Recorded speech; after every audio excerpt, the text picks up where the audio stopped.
Baik, bismillahirrahmanirrahim. Hari ini semoga semua sihat sentiasa. Kita baca doa, Allahumma aftah alaina hikmataka wansyur alaina min khazaini rahmatika ya arhamar rahimin. Alhamdulillah, kita tengok tajuk Sirah tahun 3. Mula-mula kita baca tentang pelantikan Nabi sebagai Rasul pada umur baginda 40 tahun. Kemudian dapat wahyu daripada Malaikat Jibril, surah Al-Alaq. Kemudian baginda berdakwah selama berapa tahun? 3 tahun berdakwah secara rahsia, kemudian berdakwah secara terang-terangan. Dan selepas apabila mula berdakwah terang-terangan, datanglah banyak masalah sampai yang kena boikot kabilah Nabi Bani Hashim kena boikot dan menyebabkan kesukaran dalam kehidupan. Dan waktu yang sama juga Nabi menyuruh sahabat untuk pergi berhijrah ke Habsyah. Ada yang kali pertama dan kemudian ada yang kali kedua. Kemudian tak lama lepas tu berhijrah ke Madinah. Hijrah ke Madinah. Okey, ingat lagi benda tu? Sekarang ni kita tengok buku nota padat ni. Apakah seterusnya yang berlaku? Kita juga dah cerita tentang uh, apa? Ta'akhi kan, ukhuwah, persaudaraan antara Muhajirin dan Ansar. Muhajirin orang yang datang dari Mekah, Ansar adalah orang Aus dan Khazraj yang tinggal di Madinah yang dipanggil sebagai kaum Ansar.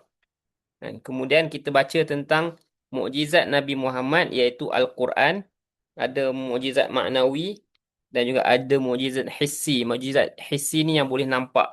Mukjizat adalah benda yang luar kebiasaan, yang ajaib, yang luar biasa, yang hebat. Dan datang daripada Allah Subhanahu Wa Taala, kuasa Allah yang bagi kepada Rasul.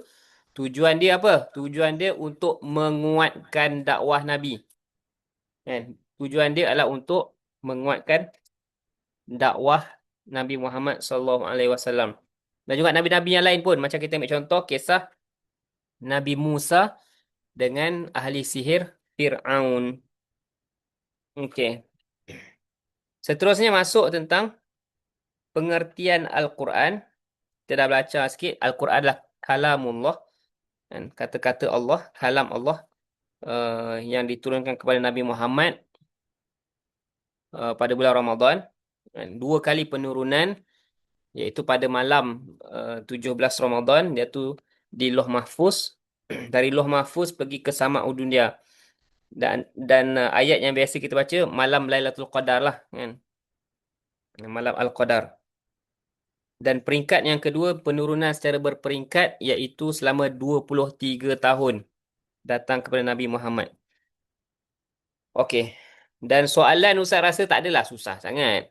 Kan? Antaranya apakah ciri-ciri Al-Quran? Ciri-ciri Al-Quran adalah kalam Allah yang menjadi mukjizat kepada Nabi Muhammad yang diturunkan melalui perantaraan malaikat Jibril. Diturunkan dalam bahasa Arab dan menjadikannya ibadah. Dan baca satu huruf daripada Al-Quran maka ia dikira sebagai ibadah. Dan Allah Ta'ala janji Allah Ta'ala akan jaga. Allah Ta'ala akan jaga Al-Quran ni sampai hari kiamat. Inna nahnu nazzalna dhikrah wa inna lahu lahafizun. Dan Allah Ta'ala kata, kamilah yang turunkan Al-Quran ni dan kamilah yang akan menjaga dia. Maksudnya sampai hari kiamat Allah Ta'ala akan jaga dia. Ada banyak usaha orang nak merosakkan Al-Quran. Dia cipta ayat-ayat yang palsu, surah-surah yang palsu. Dia padam, dia tukar ayat. Tapi last sekali kantoi. Kan? Kantoi sebab apa? Sebab Allah yang menjaga Al-Quran. Kan? Jadi dekat sini siapa yang baca Quran setiap hari? Ustaz nak tanya. Siapa yang baca Quran setiap hari? Iris Sofia baca tak? Amy baca tak setiap hari, Amy? Kita belajar Al-Quran, maka belajar sirah pasal Quran ni kenalah baca setiap hari. Okey? Baca. Iris Sofia kata baca. Bagus, bagus. Okey, baik. Seterusnya, Apakah hikmah setiap minggu? Kena setiap hari ya, Mi? Setiap hari. Okey. Soalan yang biasa lah ni ustaz dekat Mesir dulu pun soalan yang biasa akan tanya. Kenapakah ataupun apakah hikmah Al-Quran diturunkan secara berperingkat? Faham tak ni Quran turun secara berperingkat ni? Maksud dia waktu Nabi dapat wahyu dapat surah Al-Alaq. Lepas tu surah Nabi berdakwah dapat surah Muzammil, surah Muddathir. Nanti bila dah dekat Madinah surah ni pula turun. And then ayat ni pula turun. Nampak tak dia turun berperingkat-peringkat? Dia tak turun serentak semua seketul.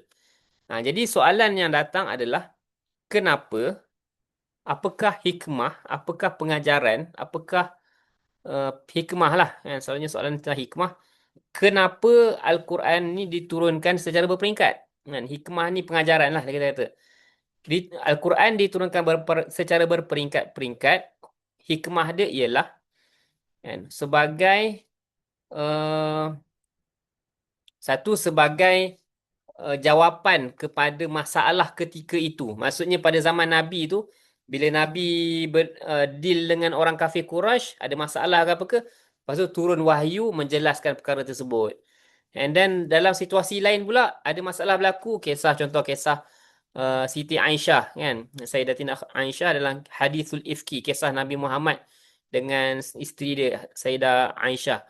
And then ada masalah bergaduh suami isteri. Bukanlah bergaduh, dia macam salah faham lah antara keluarga. Kemudian Al-Quran turun membersihkan isteri Nabi iaitu Sayyidah Aisyah. Jadi Al-Quran tu dia turun-turun tu dia ada peristiwa-peristiwa di sebalik penurunan dia. Jadi kita boleh kata kenapa Al-Quran diturunkan berperingkat supaya satu merawat ataupun menjelaskan peristiwa yang berlaku. Kemudian dalam buku juga tulis menanamkan akidah secara sempurna. Maksud dia ialah, sekarang ni turun ayat ni cerita tentang hari kiamat. And then lain kali pula turun cerita tentang syurga. And then lain kali pula turun cerita tentang padang mahsyar. Jadi benda tu dia hari ni sentuh tentang iman akhirat, kemudian sentuh tentang iman tentang syurga neraka. Jadi iman kita ni, kita percaya Allah Ta'ala ni dia bersambung-sambung selama 23 tahun. Jadi itu maksud pengajaran Al-Quran atau hikmah Al-Quran diturunkan secara berperingkat. Dan juga diturunkan secara berperingkat ni menunjukkan bahawa Al-Quran ni memang Allah Ta'ala yang turunkan. Kalam Allah. Sebab contohlah buku kalau kita tulis tu kan, boleh je siap cepat. Tetapi sampai 23 tahun ni maksud dia apa? Maksudnya bukan Nabi Muhammad yang tulis. Sebab ada orientalis barat, ada orang jahat dari barat yang mengatakan bahawa Al-Quran adalah tulisan Nabi Muhammad. Jadi tak betul lah kan? Tak betul lah benda tu. Sebab kalau tulisan Nabi Muhammad boleh je tulis sekali terus siap kan? Tetapi kenapa sampai 23 tahun barulah Al-Quran tu siap turun secara berperingkat. Okey, seterusnya kita akan masuk tentang peristiwa Isra' dan Mi'raj. Pengertian Isra' dan Mi'raj. Isra', Mi'raj ni ada dua perkataan. Satu Isra'. Isra' ni perjalanan waktu malam. Sara. Saroya, Sara. Sara ni maksudnya berjalan waktu malam. Dan Isra' tu maksudnya perjalanan lah. Perjalanan Nabi diangkut dari Masjidil Haram di Mekah ke Masjidil Aqsa di Palestin. Sebab tu sekarang ni kita sangat-sangat perlu memahami, menyayangi Masjid Al-Aqsa di Palestin. Sebab ialah bumi Isra'. Nabi Muhammad dari Mekah pergi ke Palestin, Masjid Al-Aqsa. Kemudian Mi'raj. Mi'raj tu daripada Masjid Al-Aqsa dekat bawah. And then diangkat naik ke atas sampai ke langit. Iaitu Mi'raj adalah perjalanan Nabi Muhammad dari Masjidil Aqsa hingga ke Sidratul Muntaha. Jadi maksud dia ialah Isra' dari Mekah ke Masjid Aqsa, dan dari Masjid Aqsa naik ke atas, jumpa dengan Allah Subhanahu Wa Taala ke Sidratul Muntaha. And then apa yang berlaku dalam perjalanan Nabi itu? Yang pertama, sebelum baginda dibawa oleh malaikat Jibril untuk diisrakan ke Masjid Aqsa, dada baginda dibelah untuk disucikan hatinya. Maksudnya sebelum perjalanan tu kena belah dada, hati tu dibersihkan. Dada baginda dibelah malaikat Jibril dan malaikat Mikail untuk disucikan dengan air zam-zam serta membuang ketulan hitam. Ketulan hitam itu ialah tempat syaitan membisikkan rasa was-was. Rasa was-was ni rasa ragu-ragu lah. Kan? Dia tak yakin, dia ragu-ragu. Kan? Dituangkan hikmah ilmu dan iman ke dalam dada baginda. Kemudian dada baginda dijahit semula oleh malaikat Jibril. Baginda diberi pilihan oleh malaikat Jibril sama ada memilih susu atau arak. Baginda memilih susu. Jibril berkata, engkau telah mendapat fitrah. Jika engkau mengambil arak, bererti engkau menyesatkan umatmu. Selepas itu didatangkan buraq untuk diisrakan. So, tadi itu adalah peristiwa belah dada Nabi. Bagaimana Nabi Muhammad disucikan hati dia, dibersihkan hati dia. Buraq. Buraq ni adalah, tak tahulah apa benda. Batu lah, batu yang boleh bergerak. Kan? Mungkin ada katanya binatang tunggangan. Allahu'alam macam mana rupa bentuk dia. Diisrakan perjalanan tu dalam masa yang sangat singkat, and then diangkat naik ke atas, masa tu Mi'raj. Nabi diisrakan dari Masjidil Haram ke Baitul Maqdis 27 Rejab setahun sebelum hijrah ke Madinah, tahun 621 Masihi. Nabi diisrakan dengan ruh dan jasad dengan menaiki buraq bersama-sama malaikat Jibril. Oh, naik berdua. Setelah sampai di Masjidil Aqsa, baginda melakukan solat serta mengimami Nabi yang terdahulu.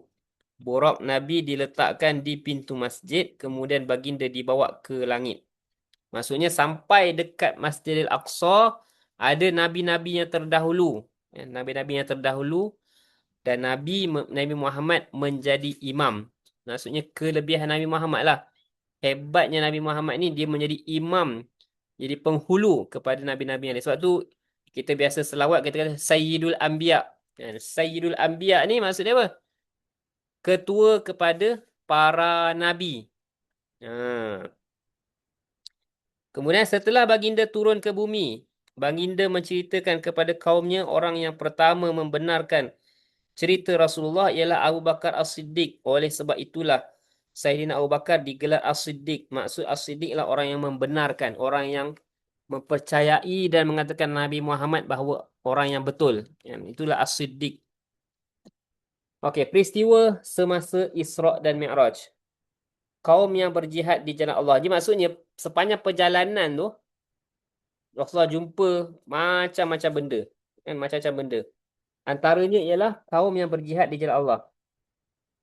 Rasulullah melihat satu kaum sedang bercucuk tanam dan terus menuai hasil tanaman mereka. Apabila dituai, hasil yang baharu keluar semula, seolah-olah belum lagi dituai. Malaikat Jibril berkata, itulah kaum yang berjihad di jalan Allah, yang digandakan pahala kebajikan sebanyak 700 kali ganda. Bahkan sehingga gandaan yang lebih banyak. Maksudnya orang tu cucuk tanam, dapat hasil, tiba-tiba keluar lagi hasil yang baru. Tiba-tiba keluar lagi hasil yang baru. Macam tu orang yang berjihad di jalan Allah. Orang yang memakan harta anak yatim. Ush. Rasulullah telah melihat orang yang bibirnya bibirnya mirip dengan bibir unta dan tangannya memegang potongan dari neraka seperti batu-batu dan memasukkan ke dalam mulutnya. Kemudian potongan tersebut keluar dari dubur mereka. Serius ah. Makan harta anak yatim ni, harta anak yatim ni maksud dia apa? Anak yang kehilangan mak dengan ayah. Kalau anak mak dengan ayah, yatim piatu lah. Jadi sama ada hilang salah seorang, dan orang tu, anak yatim tu dapat duit, orang bagi sedekah ke kan, orang bagi bantuan ke, dan orang yang menjaga ni jangan ambil harta tu. Macam tu maksud dia. Okey, orang yang malas solat. Yang ni kena nasihat dekat Sofia and the gang. Orang yang malas solat, sekumpulan manusia yang memecahkan kepalanya sendiri berulang kali. Nabi nampak orang tu dia hentak kepala dekat batu, kepala dia pecah. And then Allah Ta'ala betulkan balik kepala dia, dia pecah kali kepala dia. Itu adalah orang yang apa? Orang yang malas solat. Okey. Orang yang memakan riba, sekumpulan manusia yang berenang dalam lautan darah dan dibaling batu. Itu menunjukkan orang yang makan riba. Riba ni apa? Riba ni adalah transaksi jual beli yang menindas orang lain. Contoh, Ustaz pinjam duit Sofia. Sofia pinjam duit RM10. Contoh. And then Sofia kata, boleh Abi, tapi Abi kena bayar balik RM13. Kenapa kena bayar balik RM13? Jadi RM3 ekstra tu adalah riba. Kan? Kalau pinjam 10, return balik 10 lah. Macam tu lah kan. Okay, orang yang tidak amanah, orang yang membawa seberkas kayu yang banyak dan tidak terdaya lalu ditambah lagi kayu. Orang yang diberi amanah dan dia tak tunaikan amanah dia. Maksudnya orang yang bawa kayu, dia jatuh, and then tambah lagi kayu atas dia. Itu yang Nabi lihat. Okey, Nabi dimi'rajkan dari Masjidil Aqsa ke Sidratul Muntaha, alam yang tinggi, langit yang ketujuh. Okey, daripada langit yang pertama, Nabi jumpa Nabi Adam. Daripada Masjid Aqsa tu, naik ke atas kan. Langit yang pertama, jumpa Nabi Adam. Langit kedua, jumpa Nabi Yahya dan Nabi Isa. Langit ketiga, Nabi Yusuf. Langit keempat, Nabi Idris. Langit kelima, Nabi Harun. Langit keenam, jumpa Nabi Musa. Dan langit ketujuh, jumpa Nabi Ibrahim.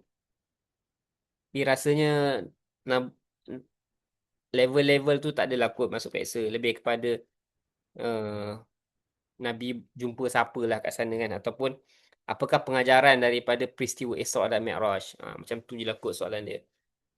Okey, kemudian apa yang berlaku dalam Isra' Mi'raj ni adalah pensyariatan solat. Maksudnya solat disyariatkan. Maksudnya sebelum-sebelum tu ada solat ke tidak? Sofia, agak-agak sebelum tu ada solat tak Sofia? Tak, Tak ada. tak, Hmm. Jawapannya ada tau. Jawapannya ada. Tapi tak disyariatkan. Maksudnya solat tu macam mana cakap dia tak disyariatkan lah. Kan? Tapi Nabi buat. Nabi buat. Nabi berzikir dan solat. Okay. Seterusnya.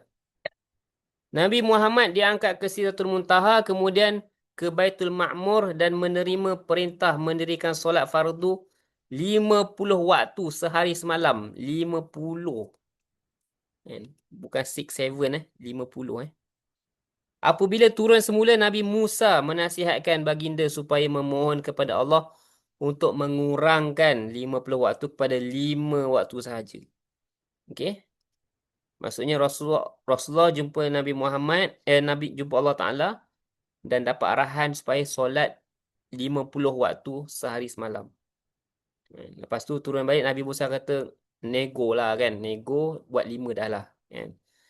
Setelah itu Nabi pun jumpa Allah Ta'ala, cakap nak 5 sahaja. Kemudian setelah itu Nabi turun ke Baitul Ma'mur dan solat bersama-sama para Nabi. Seterusnya Nabi turun ke Masjidil Haram dengan menaiki burak serta diiringi malaikat Jibril dan Mikail. Okey, itu peristiwa Isra' dan Mi'raj. Seterusnya cerita tentang jihad. Ni sikit je tentang jihad. Jihad Rasulullah dan para sahabat, jihad perjuangan untuk mempertahankan diri, agama, keluarga dan negara. Okey. Apa maksud jihad? Apa maksud jihad? Jihad ialah perjuangan untuk mempertahankan diri, agama, keluarga dan negara. Jenis jihad. Jihad yang pertama adalah jihadul asghar, jihad kecil. Iaitu berjuang untuk mempertahankan agama di medan perang, menegakkan kebenaran dan menentang kemungkaran. Jihadul akbar, jihad yang besar, iaitu berjuang untuk melawan nafsu dalam diri sendiri. Itu maksudnya jihad perang ni. Itu jihad kecil kalau dalam ikut buku ni lah. Kan? Kalau jihad yang besar apa? Jihad melawan hawa nafsu, meninggalkan benda-benda yang tak elok. Okey. So kita dah habis sirah tahun 3. Sikit je.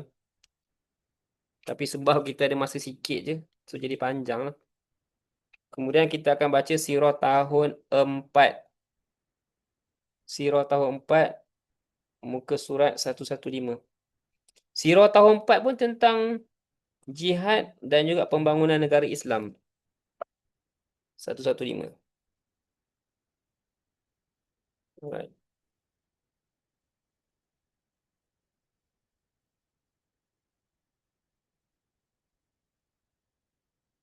Oh, tentang perang dah ni. Nah, perang ni yang panjang ni. Hmm. Macam mana Sofia? Kita baca lah perang ni. Mungkin ada yang pernah baca. Tak apa, kita baca sama-sama. Jihad Rasulullah dan para sahabat. Pengertian jihad, bahasa, keberkatan dan kesusahan. Dia perkataan jahada, jim hadal. Jihad ni adalah jahada. Jahada ni juhdun. Juhdun ni maksud dia adalah berusaha keras. Kan? Kesusahan lah. Istilah usaha mengumpul segala tenaga untuk mencapai kemenangan kerana mencari keredaan Allah. Maksudnya apa? Maksudnya jihad lah. Kan? Kumpul tenaga, kekuatan untuk menang. Maksudnya menang lawan musuh Islam dan sebagainya lah. Sebab untuk jihad mempertahankan diri, memelihara kesucian agama, memelihara kedaulatan negara, menentang pencabulan perjanjian. Pembahagian jihad, jenis jihad, jihadul asghar, jihadul akbar. Jihad kecil ialah jihad di medan perang, jihad yang besar adalah jihad melawan hawa nafsu dalam diri. Tuntutan jihad di negara kita, mencari rezeki, menuntut ilmu, menaikkan nama agama, membasmi kemiskinan, meningkatkan dan memajukan negara. Itu jihad dalam negara kita. Dan hikmah berjihad, mendapat keredaan Allah, mendapat ganjaran syurga Allah, mendapat ganjaran syahid, berjaya dalam kehidupan dunia dan akhirat.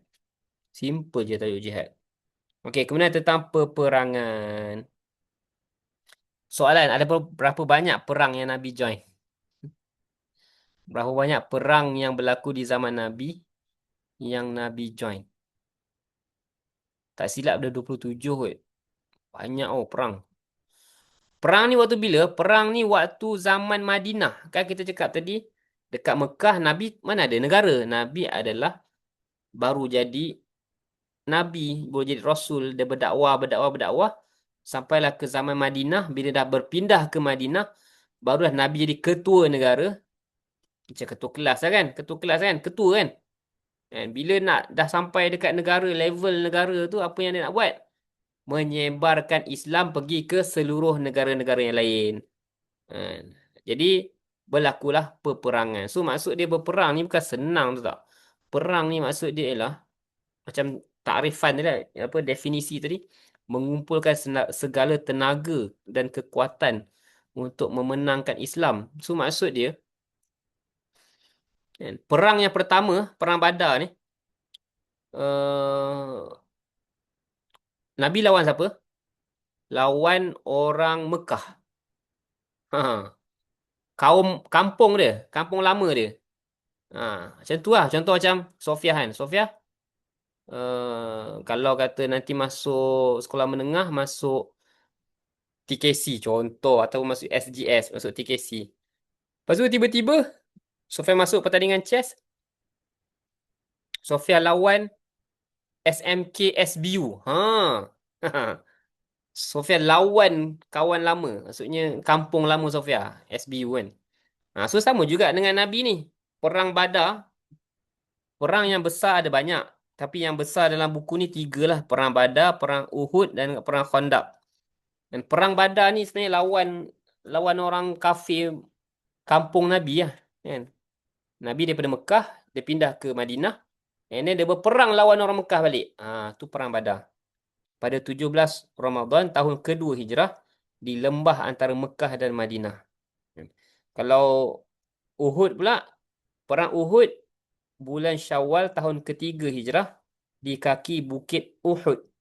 Bukit Uhud ni besar tau tak? Pernah pergi umrah hari tu tengok Bukit Uhud besar. Hmm. Dia ada tempat dia, tempat umat Islam duduk dekat sini, pemanah duduk dekat sini. And then bila dah menang, dia pemanah tu turun bawah. Lepas tu bila dia turun bawah tu lah yang tentera tentera kafir dia pusing dan dia serang dari belakang. So kalahlah tentera tentera Islam dekat perang Uhud tu. Perang Khandaq ni pula tahun 15 Syawal tahun kelima Hijrah di Madinah. Perang Khandaq ni parit tau, parit. Kan? Perang parit, dia gali parit. Kan? Macam mana dapat idea gali parit tu? Dapat idea gali parit tu tak silapnya daripada Salman Al-Farisi. Salman Al-Farisi ni Al-Faris. Faris ni orang Parsi. Orang Parsi ni dekat Iran sekarang ni. Ha. Kan kita kata sekarang ni zaman perang Iran dengan Amerika kan. So nama kawasan Iran tu antaranya negara tu negara Parsi. Kan. Kita tak panggil Parsi lagi dah. Kita panggil Iran. Tetapi sejarah tempat tu adalah sejarah kerajaan Parsi. Kan. Dan Salman, sahabat Nabi nama dia Salman. Salman Al-Farisi. Maksudnya Salman orang yang berasal daripada kawasan Parsi. Ha. Hmm.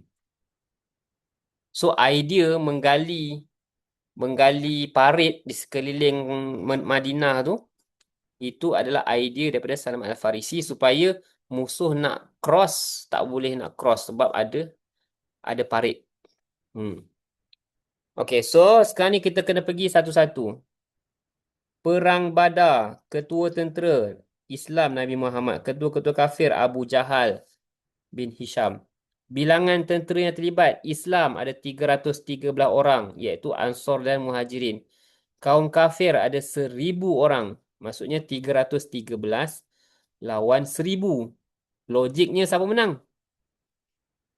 Logiknya dari segi bilangan orang kafir lah yang menang sebab mereka ada 1,000 orang. Tetapi siapa yang menang? Yang menang adalah orang Islam. Kenapa orang Islam boleh menang walaupun bilangan dia sikit? Sebab itu adalah kuasa Allah. Parit tu macam mana? Parit tu macam longkang. Hmm, macam longkang. Longkang tu kecil kan? Sepat air lalu kan? Tapi kalau parit ni dia besar lagi. So maksudnya kalau naik kuda, nak pergi ke Madinah, dia kena lalu dulu parit tu. Mana boleh nak lalu? Nak terjun berenang, mana boleh? Matilah. Ataupun lompat guna kuda, masuk dalam parit. Tak boleh juga. Jadi selamatlah orang Islam dekat uh, dalam Madinah tu. Kan? Okey, nak cerita tentang bilangan tentera Islam 313, bilangan tentera kafir 1,000 orang. Ada ayat Quran sebut kam min fi'atin qalilatin ghalabat fi'atan katsiratan biiznillah. Dan dia kata bagaimana orang yang bilangan sikit telah mengalahkan bilangan yang besar dengan izin Allah. Ha. Contohnya orang main chess lah. Kan? Orang main chess dia kecil. Tapi dia boleh kalahkan orang dewasa. Oh. Macam Sofia lah kalahkan ayah dia.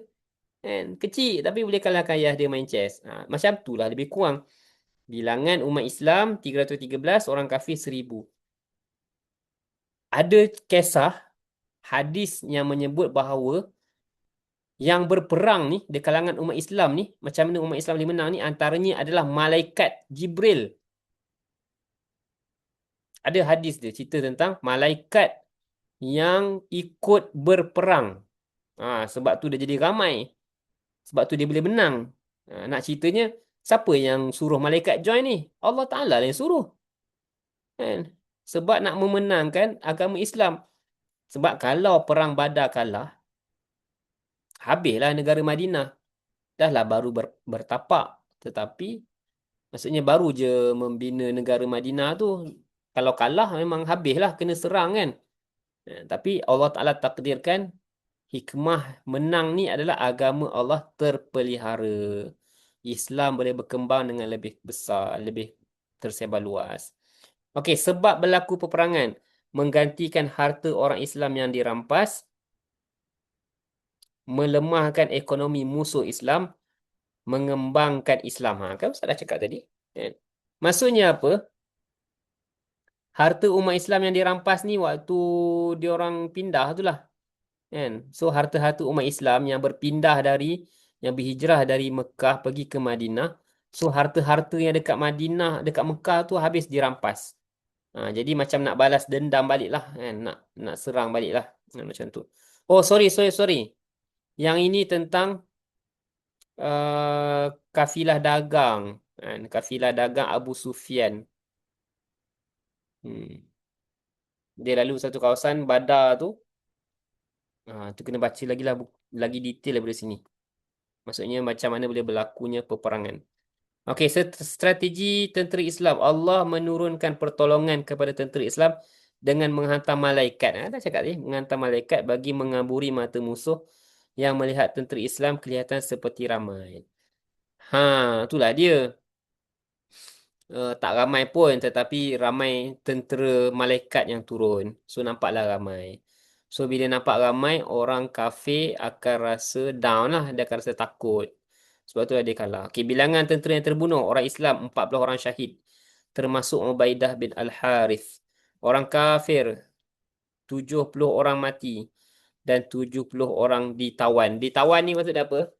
Dijadikan tawanan ni maksud kena tangkap lah. Kan? Kena tangkap. Okay. Perang Uhud. Kan? Perang Uhud. Ketua tentera Islam Nabi Muhammad. Ketua-ketua kafir Abu Sufyan bin Harb. Bilangan tentera Islam yang terlibat 1,000 orang tetapi 700 sahaja yang sampai di medan perang kerana 300 orang berpatah balik selepas dihasut oleh Abdullah bin Ubay, iaitu ketua orang munafik. Maksudnya daripada 1,000 tu 300 patah balik sebab dihasut oleh orang munafik. Munafik ni apa? Munafik ni dia orang Islam, dia mengaku dia beriman tetapi dia menentang Islam.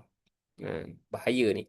Orang kafir ada 3,000 orang. Sebab berlaku peperangan, kaum musyrikin Mekah mahu membalas dendam di atas kekalahan dalam peperangan Badar yang lepas. So maksudnya, perang Uhud ni berlaku sebab orang kafir Mekah nak balas dendam. Strategi tentera Islam. Rasulullah membahagikan tentera kepada 3 pasukan. Pasukan pemanah atas bukit, pasukan kanan dan juga pasukan kiri. Itu yang kisah bila mana dah menang, yang pasukan pemanah ni dia turun. Nabi kata jangan turun, stay dekat atas. Walaupun dah nampak bawah tu macam dah menang, stay dekat atas sebagai itu adalah defensif. Itu adalah tempat pasukan yang mempertahankan. Tetapi bila pemanah pun turun, akhirnya musuh naik atas dan serang dari belakang. Macam tu. Okey, bilangan tentera Islam yang terbunuh, 70 orang syahid termasuk Sayyidina Hamzah bin Abdul Muttalib, iaitu bapa saudara Nabi yang telah dibunuh oleh Wahsy. Dibunuh oleh Wahsy. Nama orang tu Wahsy. And then orang kafir 32 orang. Okey, perang Khandaq ni last. Ni last Perang Khandaq, ketua tentera dia orang Islam Nabi Muhammad, orang kafir Abu Sufyan bin Harb. Bilangan tentera yang terlibat, orang Islam ada 3,000 orang, orang kafir ada 10,000 orang. Sebab berlaku peperangan, kaum Yahudi dari Bani Nadir tidak berpuas hati selepas diusir dari Madinah kerana mengkhianati perjanjian damai, iaitu Piagam Madinah. Strategi tentera Islam menggali parit di sekeliling kota Madinah sebagai benteng pertahanan. Cadangan Salman Al-Farisi. Itu ada Ustaz sebut tadi. Itu adalah cerita perang Khandaq. Okey, ni apa yang Ustaz baca ni ringkasan dalam buku nota.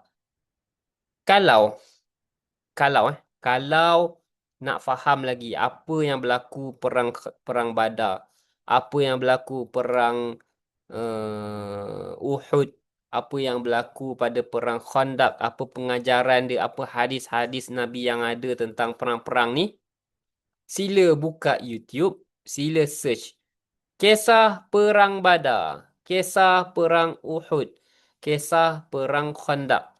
Sebab apa tau? Sebab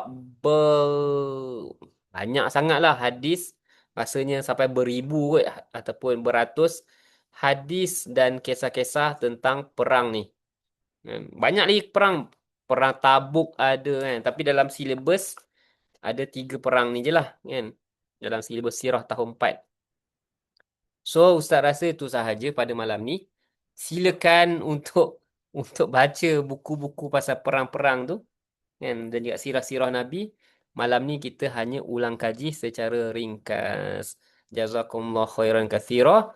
Kita tutup dengan ada soalan tak? Soalan. Ada tak soalan? Ada soalan tak? Satu, soalan.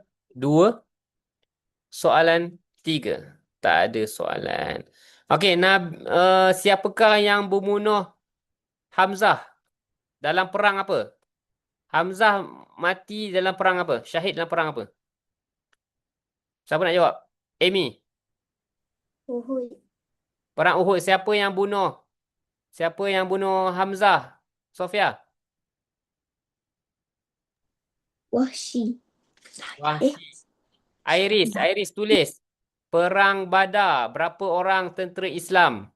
Berapa orang tentera kafir? Iris. Iris tulis. orang Islam 313, orang kafir 1000. Okay, nice. Good girls. Okay, itu sahaja. Minta maaf lebih kurang. Assalamualaikum warahmatullahi wabarakatuh.